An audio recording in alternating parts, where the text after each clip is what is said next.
Ngenes, Nasdem dan PKS setuju Susi jadi wakil Anies. Benar-benar tidak menghargai AHY. Pada Juni 2023 lalu, tersiar kabar bahwa Anies sudah mengantongi nama bakal cawapresnya.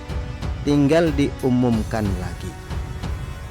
Mas Anies sudah tuntas dan tegas ya, masalah cawapres sudah ada di kantong beliau. Pada waktunya akan diumumkan. Demikian ujar Kepala BAM Kostra Partai Demokrat Herzaki Mahendra kala itu. Hal senada juga diungkapkan oleh anggota tim 8 Koalisi Perubahan, Sugeng Suparwoto. Soal pembahasan cawapres sudah dapat dikatakan selesai. Nama-nama yang diusulkan oleh partai koalisi dan masukan masyarakat telah selesai kami kaji secara mendalam. Satu nama sudah di kantong baca pres Anies.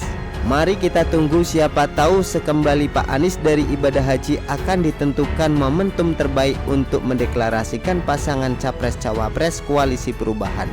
Demikian ungkapnya. Oleh sebab itu, Anies dan tim 8 tidak akan lagi membahas soal nama cawapres, tapi sudah maju selangkah, yakni masuk ke pembahasan mengenai strategi pemenangan, taktis pelaksanaan di lapangan, hingga pembentukan tim pemenangan nasional TPN. Pak Anies meminta agar tim 8 mulai terus bergerak maju memikirkan hal-hal teknis, termasuk melengkapi struktur tim pemenangan nasional, kegiatan bersama 3 partai koalisi dan opsi waktu deklarasi pasangan capres dan cawapres. Demikian ujar anggota tim 8 lainnya Sudirman Said. Asik ya. Tapi pertanyaannya, apakah benar demikian? Orang-orang yang mengungkapkan Anies sudah kantongi nama cawapres itu bohong semua ternyata. Aslinya ex-gubernur DKI tersebut belum punya cawapres yang pasti. Hal ini terlihat dari Nasdem yang coba merayu Hovifah agar mau jadi pendamping Anies di Pilpres 2024. Setelah ditolak oleh Gubernur Jatim itu, Nasdem kemudian menemui Yeni Wahid, juga menawarkan hal yang sama, tiket cawapres. Kalau memang Anies sudah punya cawapres, nggak akan mungkin Nasdem sibuk mencarikan wakil lagi buat dia. Nasdem melobi Hovifah dan Yeni Wahid itu artinya apa? Wakil Anies memang belum ada. Nah, bukti lain kalau cawapres Anies belum ada adalah PKS dan Nasdem langsung setuju ex-Menteri Kelautan dan Perikanan Susi Pujiastuti jadi wakil Anies.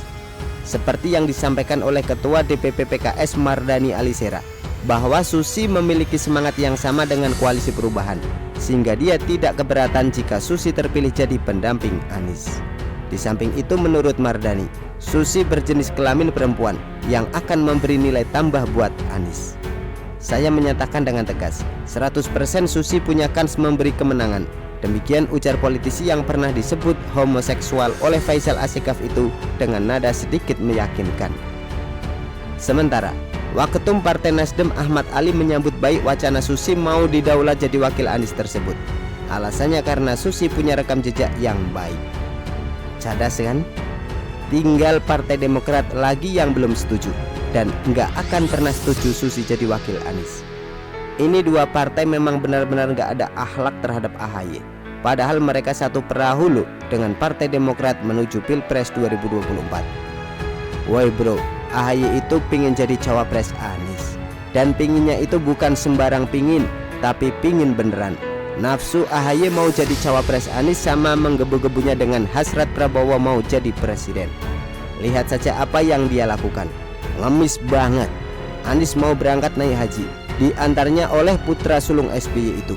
Begitupun ketika Wan Anies pulang dari Tanah Suci, dijemputnya.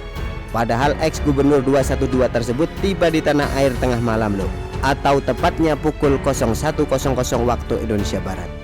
Waktu yang paling enak untuk tidur. Bayangkan, dari 3 ketua umum parpol di Koalisi Perubahan hanya AHY doang yang mau menjemput Anies pulang dari Mekah. Surya Paloh dan Ahmad Syaihumah lebih pilih tidur. Akan tetapi tetap saja there is no free lunch, alias tidak ada makan siang yang gratis. Kenapa AHY memperlakukan Anies istimewa bak majikan itu? Tidak lain tidak bukan karena ada udang di balik bakwan. Ia tidak akan seperti itu kalau bukan karena mau jadi calon RI 2. Jangan-jangan AHY akan pura-pura nggak kenal sama Anies kalau dia nggak berminat jadi cawapresnya. Pasalnya kalau diperhatikan, posisinya lebih tinggi dibandingkan ex-rektor Universitas Pramadani tersebut. AHY merupakan ketua umum partai besar yang pernah berkuasa selama 10 tahun di negeri ini. Sedangkan Anies jangankan mau jadi ketua umum partai saja dia nggak punya. Nasibnya jadi capres sangat bergantung pada ketua umum partai yang lain, termasuk pada AHY. Jadi jangan salah-salah, Anies bisa ikut Pilpres 2024 atau tidak, Wan AHY turut menentukannya. Kalau saudara kandung Ibas itu tiba-tiba membawa Partai Demokrat keluar dari koalisi perubahan, Anies bisa berabe. Artinya apa? Dia rela mengorbankan harga dirinya, ngemis ke orang yang posisinya lebih rendah demi untuk jadi cawapres. Belum lagi dibully oleh warganet lantaran ngotot banget mau jadi cawapres tersebut padahal tidak potensial. Itu semua diterima oleh Wan AHY dengan lapang dada. Jadi sungguh tidak berperi kemanusiaan ketika Nasdem dan PKS langsung saja setuju Anies berpasangan dengan Susi, yang mana keduanya baru juga bertemu beberapa saat. Dan makna lain dari PKS serta Nasdem langsung setuju Susi jadi cawapres Anies itu adalah kedua partai tersebut dari dulu sampai sekarang tidak berubah, yakni tetap menolak AHY jadi wakil Anies. Kok Wan Mayor nggak sadar-sadar juga sih? Lo itu nggak dianggap sama sekali oleh PKS dan Nasdem. Sungguh kasihan nasib anak Pepo ini. Begitulah kura-kura. Artikel diambil dari show.com, ditulis oleh Ferry Padri. Bagaimana menurut Anda?